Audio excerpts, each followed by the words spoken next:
Thank you. Thank you, everybody. Thank you. Oh, that is loud. The sound of my voice. Thank you, everyone, for coming out here today. I appreciate it. As I said earlier, I left Cape Cod and it was cold and rainy. I brought a big winter jacket and I got here and it's close to 50 degrees almost. And I think it's always sunny in Wellesley, they told me. Growing up in Watertown, it was always sunny in Wellesley. So my name's Mike Bernard. What I thought I would do is kind of give you my writing story. I brought a bunch of my books here. I think Garlic and Gaelic is the one that they talk to you about, but that's my most recent release. And you'll notice a theme with all my books. They're all family-based, they're Boston-based, they're strong. I always say it for my mom. It's strong, tough Irish women with a big heart. I always have to throw that in there. Good, strong Irish women. So I grew up in Watertown. I went to BC High.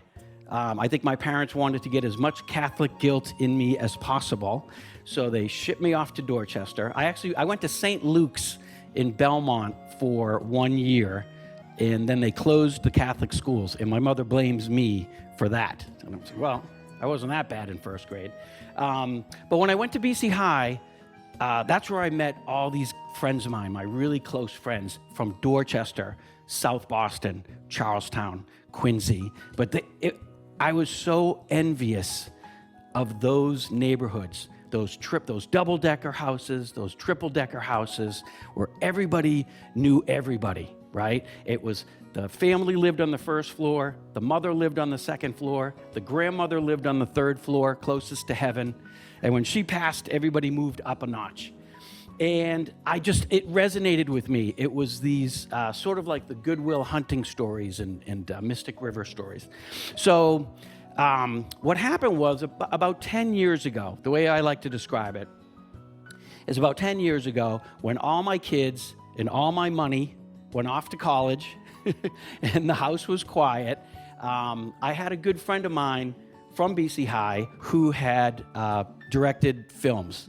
So he's got 3 films. He's got another one coming out. So I had gone and watched one of his movies, and we had a private showing. And I was like, oh, this is really cool.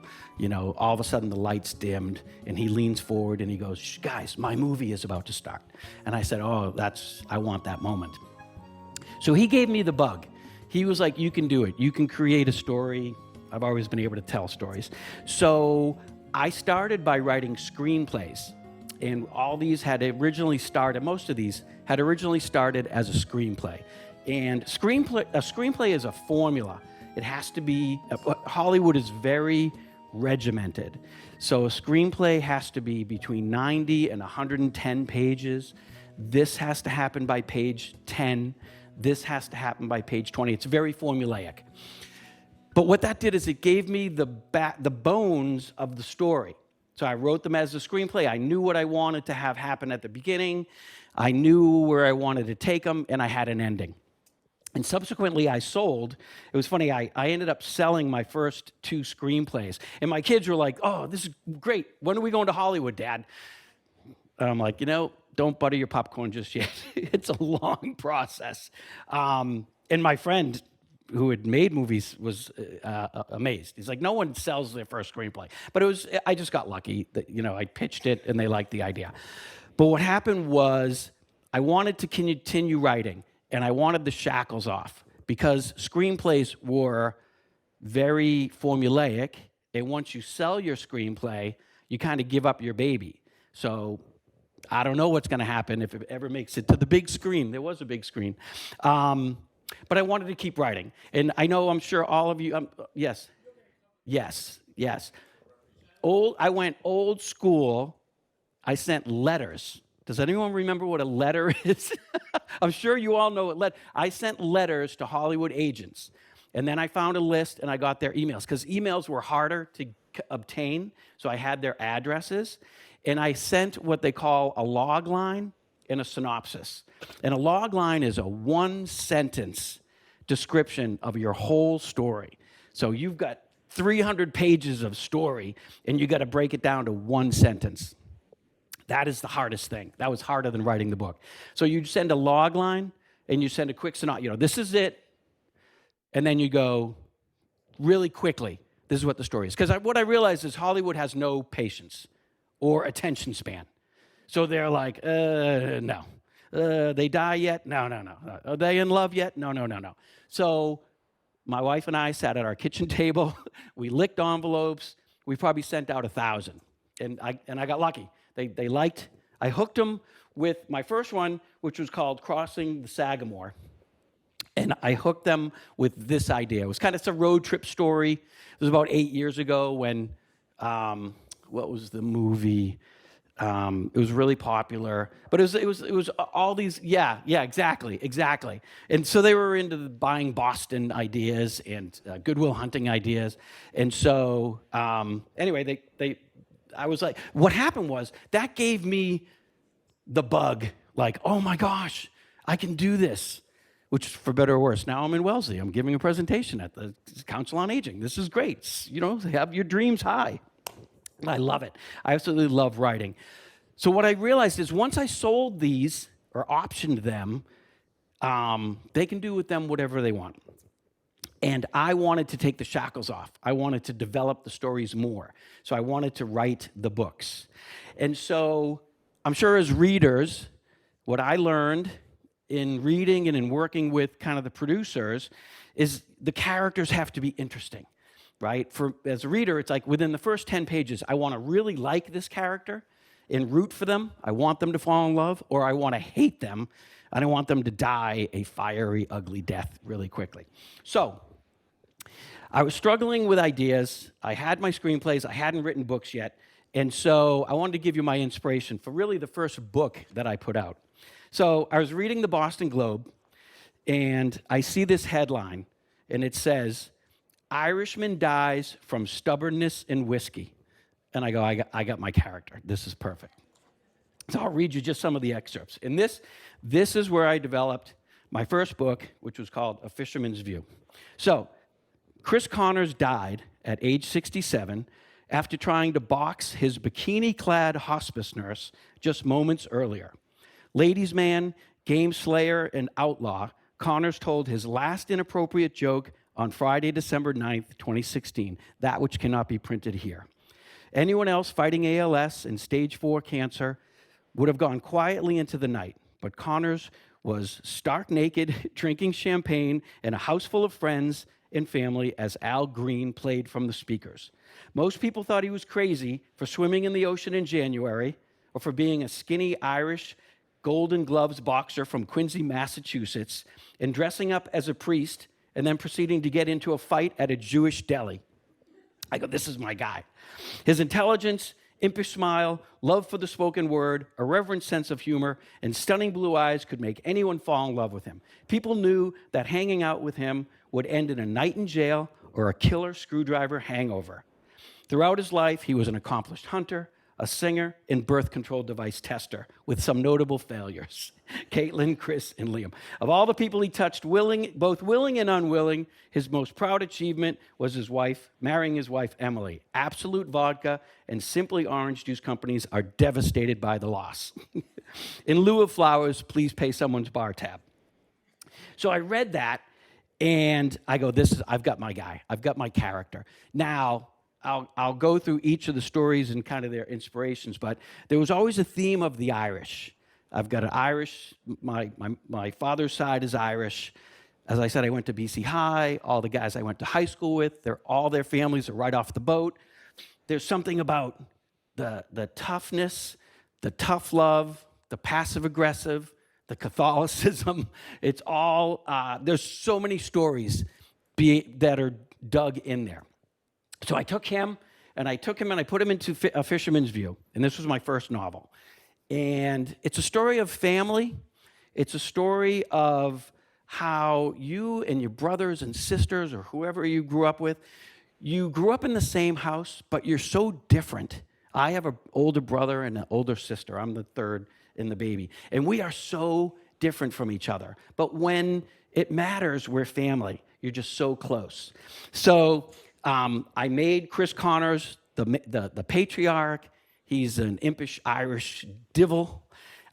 His wife passes away. She leaves instructions for her 3 children. She wants her ashes to be disposed. So she leaves 3 bags, red, green, and yellow. The red bag is for her daughter, Teresa, who's the angry one. The green bag is for her son, Richard, who is very materialistic.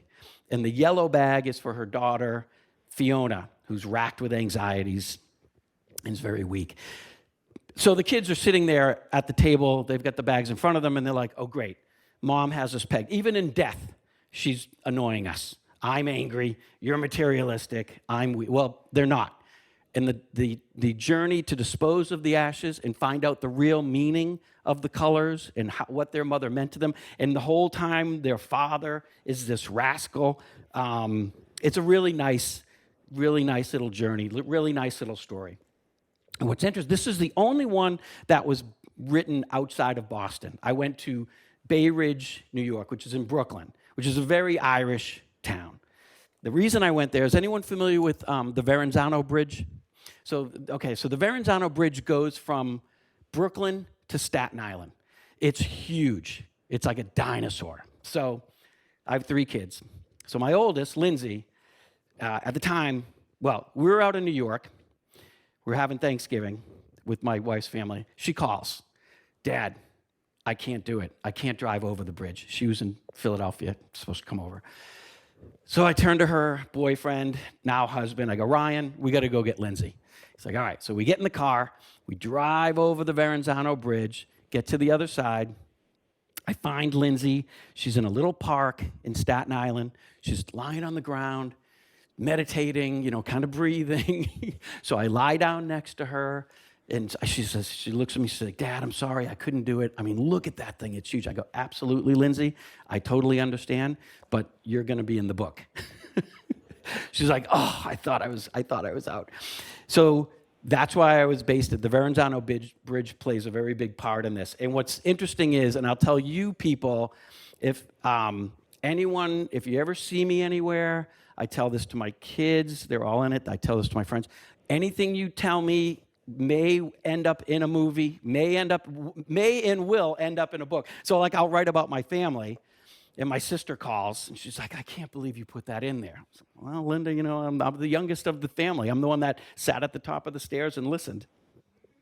So that was the first novel. And as I said, I was able to take the shackles off. I could go deeper than I could with a screenplay. So I went back I wanted to get to my roots, and I wanted to write about Boston. And what I decided to do was I call it my Irish Belt Trilogy. So I dedicated or made the books from Dorchester, Southie, and Charlestown. Now, there are other parts of Boston that are very Irish: West Roxbury, Rosendale, Hyde Park. But those 3 I'm most familiar with. I feel like those 3, the country's most familiar with. They've seen the movies. They know about the busing. There's something about those towns. Southie tough, Charlestown tough. They're made different. They are. How I describe it in Gaelic and Gaelic is, she is a first ballot Hall of Fame tough Irish mother. So I wrote Crossing the Sagamore as a book. And as I said, I went to BC High. My friends are from Dorchester. And this was sort of dedicated to our friendships, okay? So it's a story. It's loosely based on a true story. They're all loosely based on a true story. Friend of mine, he had a cousin. He was out in Cleveland, Ohio. And the cousin had a drug issue, and he passes away. So his friends, this is the true story, the friends from Dorchester all drove out to Cleveland. They got his body, had it cremated, but took his ashes and brought him back to Boston. And along the way, they stopped at bars. They'd sprinkle his ashes at a bar. They got arrested. They got thrown in jail. This all happened. So when I heard this story, as I say to all my friends, I'm like, you're in the book. I'm like, this is a great story. I have to write it. So, and he always wanted a funeral on Cape Cod. So Crossing the Sagamore takes him. There's a beautiful scene at the end where they give him his final wish. But it's a story of how the people who knew you growing up know you almost better than anyone else. You may not see these people for 10 years, But when you get back together with an old friend, it's so comfortable. You laugh at the same jokes. There's just a level of love and comfort that doesn't exist with other people. It's just comfortable. And it doesn't matter. So in this story, I have 4 friends. They all grew up together. They all go off in different directions in the world. A lawyer, one owns a deli, one stayed back in Dorchester as a mechanic, one goes to Washington, D.C. But now they're back together for their friend's funeral. It's a very big chill. It's a very big chill type of feeling. So I dedicated this to Dorchester. Again, it's that double-decker house. It's that tough neighborhood where everyone has everybody's back. And so I finished that, and I wanted to get back into characters. You know, like I read about Chris Connors, and I go, this guy needs a book written about him. So I grew up in Watertown, went to BC High, and then I raised my family just here in Medfield. So we moved to Medfield in, I think it was 1999. My wife and I had just moved in with the 3 kids, and I see my next door neighbor. He's outside raking leaves. And at the time, he's probably 75, and he's a strong guy. And he's out there, so I go out to introduce myself to him. So I walk up to him, and I go, I'm Mike Bernard. I just moved in. He says, I'm Don Hayes. And I see that he's wearing a United States Marine Corps T-shirt. So I said to him, I made the mistake of saying to him, oh, you used to be a Marine. That was the wrong thing to say. He dropped that rake, and he got up in my grill, and he said, I didn't used to be a Marine, son. I am a Marine. I go, you're in the book. So Don Hayes, who he's 85 now. This was the Crossing Guards. So Don Hayes, a Marine's Marine, okay? Semper Fi. Every November, he has a Marine Corps birthday party. He puts on his Marine dress blues. He worked out. He used to work out every day. So one day, I'm at the front of the house. I look out the window. It's snowing. I see Don Hayes. He's running in the snow. He's got a weight belt, a leather weight belt wrapped around his waist. He's got a chain attached to the back, and he's dragging a car tire along the road, and he's jogging. He's doing laps. And I'm like, this is my opening scene. This guy's great. So I've got him. Then I've got another neighbor diagonally across the street who is a hospice nurse. She met her husband at Paul Newman's hole-in-the-wall camp, which is in Connecticut. It's a camp for children with cancer, terminal cancer. She worked there. Then she went to Dana-Farber, so she works with children with cancer there, and now she's a hospice nurse. And I would meet her, and I would go, how do you get through a day? I mean, I just find her amazing, okay? So I've got 2 characters. So I bring them over to dinner one night, and I got Don and Amanda. I go, all right, guys, I'm writing a book about you. You're going to be father and daughter. You think you're never going to, the Marine thinks he's never going to die, and she helps people cross over. So there's that great kind of dichotomy there. And so I said, but I'm not going to put you in Medfield. Nothing cool happened in Medfield. So I put them in Southie. So they're in South Boston. So I took him. He's Jackie Boy Hayes. He jogs around Castle Island with a tire stretched behind him. She's a hospice nurse. She works at the Kearney Hospital, which I think is closed now. Holly would love this. Because it's interesting characters. I mean, I love this story because I wrote it. But it's dedicated to the military. It's dedicated to the elderly. You know, there's a moment in here where he meets this young African-American. It's very like Gran Torino, if you've seen that movie with Clint Eastwood, where, you know, they have this argument where he meets this teenager. And he says, you know, not all kids my age are drug dealers and thieves. And he's an elderly Marine now, and he's like, not all people my age are worthless and weak. So it's just a great moment. And so Don Hayes calls me once a week. When are we going to Hollywood? He's worse than my kids. He's already got the Marine dress blues. He's ready for the red carpet. So this got picked up. Has the best chance of becoming a movie. What's interesting is, as I say, you kind of give your darlings up, and what happens, happens. The director called me, and so I had Dawn and my neighbor Amanda over one night, and I said, well, I have good news and bad news.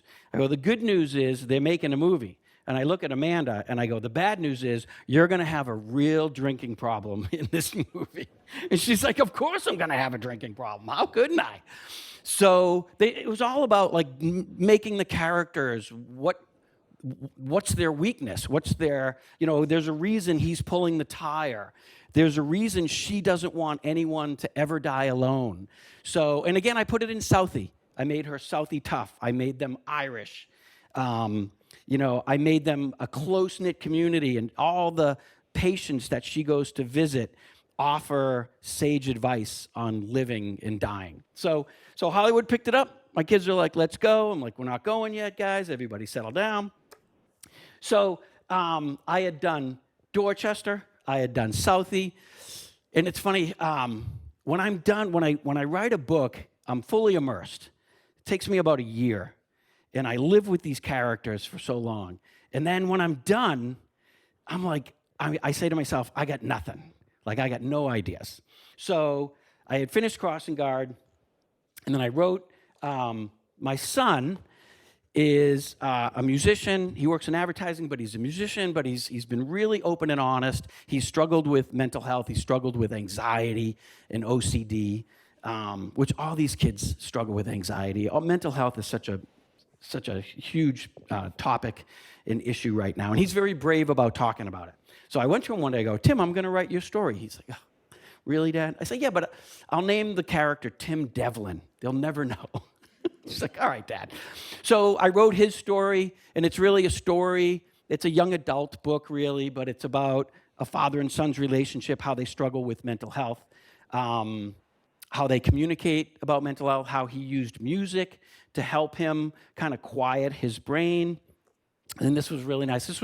We actually ended up presenting this at Paul Newman's camp. They had a convention for people that work with children with anxiety. So my son and I went and presented that. So we wrote that. So then, meanwhile, what's funny is I have 3 kids. So I had already hit Lindsay. She was the one at the Verrazano Bridge. And then I have Tim's book. And then I have my 3rd kid, Katie. And she is scared shitless because she knows the next book's coming right at her. So she would call when she was at school, and I'd go, hey, I'd pick up the phone. Katie, how are you? I'm fine. What's new? Nothing's new, Dad. Nothing happened. Nothing. No, Dad, you are not writing about me. I'm like, well, just tell me what you did this weekend. I'm like dying for a story. So, as I said, I had nothing. So now Katie, 2 of my kids went to Loyola, my kids and my money, and then Katie went to Assumption out here in Worcester. So, again, my kids are very open. They have to be. I've written about them, so they're out there. So Katie had always struggled taking tests. She was a good student, but she had tough taking tests. So she went to Assumption. She graduates, and I swear, as she's walking across the podium, she says to herself, I think I want to be a nurse. And I was like, well, you couldn't think of that 4 years ago when, before we started writing checks to Assumption? She's like, no, I think I want to be a nurse. So COVID hits. She decides she wants to be a nurse. We moved to the Cape. The kids found out we moved, so 2 of them moved back in with us. So Katie's like, she takes an 18-month accelerated nursing program. Are there any nurses? Anyone a nurse? Okay, so in order to be, you go to nursing school, but then you got to take the NCLEX. It's sort of like the boards if you're a lawyer. So my wife and I, in the back of our head, were like, okay, Katie struggles with tests. This is going to be a bit of an issue. It's fine. She powers through nursing school. She had to take a couple of classes twice, but she was determined she was going to do it. So now we're at the Cape. She has to take the NCLEX. So that morning, typical dad, the test is at 8. I'm in the car at 5. Gives us a good 3-hour window to get to the test. They're not ready. They're not ready. They're not ready. They finally get in the car. Now we're rushing. Okay, so we're driving down Route 3. I'm trying to keep things. I don't know. Has anyone read this? I didn't know if anyone's read it. Okay, so I won't give anything away, but I'll give you the beginning. So, yeah, there it is. So we're driving up Route 3. I'm playing show tunes and Disney music. I'm trying to keep her light, and it's okay, Kate. And I know Katie's my kid. If she doesn't pass it, she's done. She's a one and done kid. She's like, if I don't pass this, I'm going to do something else. I'm like, okay, great. So we're driving up. I get through Duxbury, state cop. I'm like, oh shit, here we go. I'm looking in the rearview. I'm like, if we get stopped and he pulls us over, that's it. We're going to miss this test. She's not going to be a nurse, and things are going to be very different. He didn't stop. I kept going, but I had a great idea. So Katie goes in. She takes the test. She passes the test. She's a nurse. Woo! She gets in the car. I'm a big good news, bad news guy. So I'm like, Kate, I have good news and bad news. She's like, what? The good news is the test is over. You're done. Whatever happens, happens.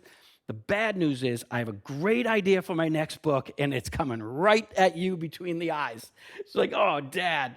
So that gave me the idea for this book. So what I did was I thought about that moment. If the cops stopped us, what would have happened, okay? It just got me thinking about how you make a million decisions in a day. You do a million tiny little things that don't matter, and then one thing happens, and it changes the whole trajectory. If we got pulled over, that would have been the whole different trajectory of Katie's life. So I did Dorchester, I did Southie, so I went to Charlestown. So I went to Katie, and she's Mary Kate. So let me tell you the storyline is this. And I made the cop the Italian, okay? So when East Boston's Antonio, Dominicio, Riccardo, Maximilianus, Presta di Giovanni meets Charlestown tough Margaret, Catherine, Philomena, Coventina, O'Shaughnessy for a combined total of 39 syllables, they have no idea how their lives are intersected. Richie and Mary Kate both live in a world where things should have been. But one simple decision changed the whole trajectory of their lives. So what I did is, I took that story, I took Katie, Mary Kate, she's the nurse. The cop is the Italian. I was able to go to my Italian roots in this. And I decided, well, what if she missed that test? And then I started thinking about the cop. Well, what if I got pulled over and I was trying to tell the cop, listen, we're trying to get to this test. My daughter needs to make it. And he's just in a bad mood. He doesn't care. And I'm like, all right, well, he's mad. Well, what is he mad about? He's mad about something. So I'm not giving anything away. This is the first 10 pages. But as an author, I was like, why'd the cop pull me over? I said, screw it. So I get him, in the first 10 pages, he gets hit by a truck and he loses a leg. That's the great thing of being an author. I can do anything I want to him. So she's not a nurse. He loses a leg. He's no longer a cop. Now, 10 years later, Mary Kate is a home health aide, and she's taking care of the cop's father, okay? And she doesn't know that he's the policeman that pulled her over, that changed her life, and how their lives have changed. And it's a really nice, just again, a nice story about family and faith. And what was great is I went deeper into the Irish side, right? I went into Charlestown. And what's interesting about, like, Charlestown, other than Southie and Dorchester, same as Southie and Dorchester a bit, but so last year I did a presentation at Bunker Hill. They had a Bunker Hill Day. And there's this real division in Charlestown. I mean, in Charlestown, you've got these million-dollar condos, multi-million-dollar condos, but then you still have the old guard that are not giving up their double-deckers. You know, they're mad at those that have taken the money and ran. And they're dug their heels in. That's who's in this book. This is it. So Mary Kate lives with her mother, Edwina, who's tough, and then her grandmother's on the third floor, closest to heaven, and she's the best. She's amazing. Then I was able to finally get to my Italian side. So my grandmother is from Sicily, and I was like, enough with the Irish. I got to get to, Sunday dinners with my grandmother with the big arms that could hug you and love you, and it was just amazing. So what was really fun for me was I have a Sunday dinner scene. So Mary Kate is taking care of Richie's father, and it's this mix of Gaelic and Garlic. So she's the Irish from Charlestown, and he's the Italian from East Boston. So I write this fun scene. It was just really fun for me to dig into the Italians and just the loudness of Sundays. And it's a lost tradition. We used to have Sunday dinners every Sunday at my grandmother's. And Mary Kate walks in, and the four aunts, all from Medford, all named Maria, they all come in. They're sprinkling cheese on everything. They're breading up cutlets. And so it was a fun scene to recall all that and get into my Italian side. Does anyone know what an Irish goodbye is? So an Irish goodbye it's called an Irish goodbye or an Irish exit. It's when somebody just leaves a party. They don't say goodbye, they just leave a party. That's an Irish exit, okay? So this is a scene at the end of this crazy Sunday dinner where Mary Kate is trying to leave. So I'll read you this. So the definition of an Irish goodbye or an Irish exit is when you abruptly leave a party without telling anyone. Mary Kate did her best, but she got caught putting on her coat and then had to spend the next hour explaining how she had plenty of food at home and was all set for leftovers. Here's the difference. Here's the Italians at the Italian goodbye. Oh, where you going? Where's she going? She's leaving. You just got here. She just got here. Take some of this home. I'm all set, thank you. You didn't like it? I loved it. Then take some more. I'll get you a container. I'm good. Get her a container. Here, you're going to want this for later. Are you okay to drive? Is she okay to drive? She only had wine. Her arms are loaded with plastic containers, homemade wine, and 3 small potted tomato plants. Well, we'll see you next week. Please, God, if we're all alive. Everybody makes the sign of the cross. That's the Italian goodbye. Here's the Irish goodbye. Where's Uncle Mike? Oh, he left 3 hours ago. So that was my Irish side. So it was really fun for me. I call this my Irish belt. You'll recognize all the landscapes. You'll probably recognize all the people. This is going to feel like Sunday dinner. It's really fun for me just to kind of get out there and share my stories. There was one other book that I wrote that I just like to share. I wrote this. This is called The Morning Swim, and this is, as I said, I live on Cape Cod, and it's another nice Irish story. I spend a lot of time in Irish bars, so I don't know if you're catching a theme here. But I wanted to share this with you. This is a story about a family that owns a bar down the Cape. If you're familiar with West Yarmouth, there's Captain Parker's, which is down there. So it's dedicated to them and the Skipper restaurant and all these. Anyway, my dad worked in a factory in South Boston. He worked 6 days a week. On Saturdays, he would work till 2 o'clock. In the summer, we would rent a house down the Cape for the first 2 weeks of July. So every night, he would drive down after he was finished at the factory. And he would get to the house, and he would pour himself a glass of scotch, and we would walk down to the beach, and he would put 2 ice cubes, just 2. He would always say 2 fingers, but he meant these 2 fingers. So he'd go, just 2 fingers and 2 ice cubes. And he'd put them in the glass, and he'd put it up on a fence post.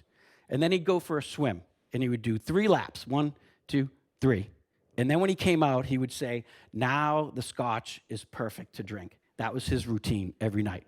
So I want to share that with you because I am so dedicated to my craft that I had to recreate that and take this picture. And do you know how much scotch I had to drink to get this? Then I had to pour a little more. Then I had to drink a little more. Then I had to sip a little more. There's a reason it's a little out of focus. So I drank a lot of scotch from my dad.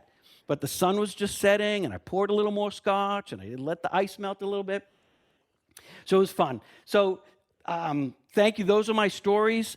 I just love being able to get these out into the universe. I think 3 of them were sold. I don't know if they'll ever get made. Hallmark is talking to me about Garlic and Gaelic, but I'm like, this is Charlestown, man. This isn't like, there's no Christmas cookies. Lifetime. I'm like, But it's really fun. My mom is 96 years old. God bless her. She lives in Westwood. And one of the fun things for me is letting her read these and like dodging the bullets as she's like, is that me? I'm like, no, Mom, that's not you. But I gave a presentation. I had a book signing down in Chatham a couple summers ago. And I'm out front, and these 2 women come walking up. And they had to be in their 90s. And they come up, and they're like, Michael? And I said, yes. And they go, your mother called and told us you wrote a book. Hand to God, it was my first and second grade teachers from the James Russell Lowell School, Miss Doherty and Miss Callahan, still alive. Both of them are great. One of them pulls me aside. She goes, you know, Michael, we didn't use that kind of language. And I'm like, well, I know, you kind of did. And then the other one's like, you know, on page 72, there's a typo. You know, you might want to look at that. I'm like, oh, my God. Talk about pressure. Have your second and third grade teachers read your work. I got a star on my forehead at the end of it, though, so it worked out great. So it was really fun for me. So I thank you all for showing up here at Wellesley. Dream big. I just love getting the stories out there. They're all available on Amazon. I have them available here if you're interested. I'll leave some copies here. So thank you, everybody. Whew. Yes. Oh, yeah. You sound like you want to write. You're a writer. You want to get this going. There you go. I got a guy. It's a nightmare. It's the land of the soft yes. Anybody can do it, okay? So I'm not trying to dissuade you because you can do it. You've got a story to tell. It's just how you pitch it that they're going to be interested in it, right? It's how you, if you hook them with the idea of it, and that's it. So, because they get inundated with screenplays. So what makes yours stand out? What I've learned is it's a game. So like crossing guards, okay? So I have this about a Marine Corps. I was meeting with the director. She's like, I can bring this to Robert De Niro. And I'm like, yeah, that sounds great. You should bring it to De Niro. That's a great idea. So, but she's like, well, I can't get it to De Niro until we get money. So De Niro won't do it until you get money, but the money won't come until they get De Niro. And I'm like, I'm not giving you any money. But it's a game. And that's why I just kept writing. So I can talk to you offline about some of the things that I think you should do to try to send it out. There's a book where you can get emails, but you just gotta be persistent, and you just have to keep writing. And don't give up. I mean, I've got 3. I don't know if they're ever gonna go anywhere, but that's why I keep writing. They say you've got to write 10 screenplays to sell 1. Writing is rewriting. So I'm like, whatever happens, they're going to still make me rewrite it. So whatever you have now has to be unique and interesting to be able to sell it. Yes. Right, yes. And then I just sent out a log line. So like 1 or 2 sentences that just sums it up. And they go, oh. And so it's a game. And then I gave up on the game. I'm like, I didn't do it for money. I don't know what my goal was, to just get to Wellesley, get to the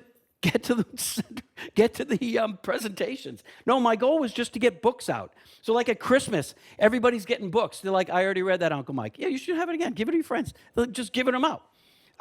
My goal was to get my stories out there. If I had a screenplay, it just sat there. It may never be a movie. But when I made them into books, they can go to the universe. I don't know where they're going to go, but they're fun. They're fun little stories that my second and third grade teacher read. So that's a whole other discussion. I can talk to you offline. Yeah, you need an agent. Yeah, it's a nightmare. It's hard. You need an agent. You have an agent? I don't. No. I just got lucky, and I have 3 that were picked up by producers. I sent them to producers. And the thing is, like, people would say, I got option agreements, and they're like, have a lawyer read it. And I'm like, I have no pushback. I'm just happy to have it. I'm like the coolest guy in Medfield. I have a screenplay. And my kids are like, my dad wrote. I started writing when I was 51. I was in human resources before. So for me, what was really cool was I started writing later in life.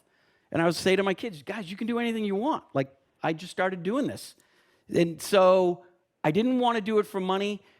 If it gets made, that's awesome. But I enjoy writing. You have to enjoy writing, because it's a tough game to break into the industry. And they'll take your money. There's a lot of places that'll take your money, you know. that'll say, oh, pay me and I'll help you. So be aware of that stuff. I can talk to you offline about that stuff directly.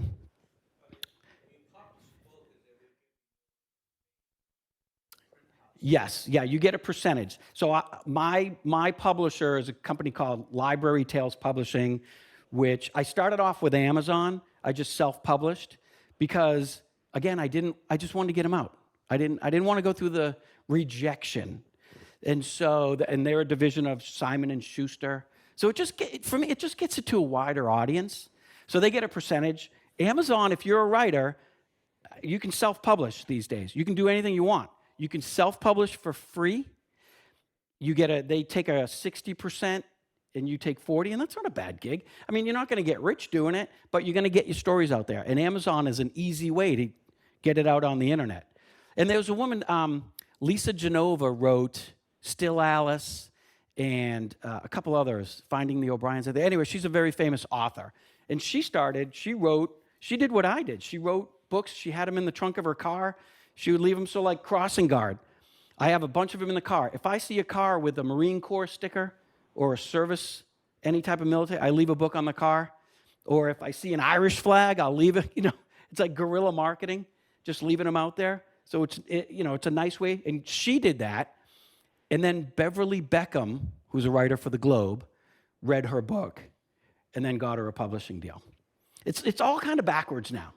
You got to write the book first and then kind of get it out there. And then maybe you'll present in Wellesley. I'm going to leave them here so that I don't think the Wellesley Library has them, but I'll leave copies here so that you can get them. Yes. Well, I'll leave them here. I'll leave them here because I'm not sure where the Wellesley Library is, but I'll leave them here for you. Yes. Do you have a favorite author? I do. I mean, I really like Dennis Lehane, obviously, who's a very Boston-based. He wrote Small Mercies most recently, which is amazing. So Dennis Lehane is a Boston guy. He wrote Mystic River. He wrote, what was the other one? There was Shutter Island. And he's a BC High guy. He's a hack. I never heard of him. So he's a Boston kid. He grew up in Dorchester. I like Nick Hornby. I like the guy who wrote A Man Called Ove, Frederick Bachman. So what's funny stories. So I don't read so much for pleasure, but I'll read when I'm writing a book. When I have my characters in mind, I'll read similar books. Not to steal, but just to get, ideas and cadence and how did they write it. So when I was writing all these Boston ones, I read a lot of Boston. Dennis Lehane books, right? Robert Parker, I read some of his books, to get the Boston feel and tone. When I was writing the Italian ones, I read a lot of, her name's like Andrea Trattiala, a lot of vowels. So I read all those Italians. So funny story.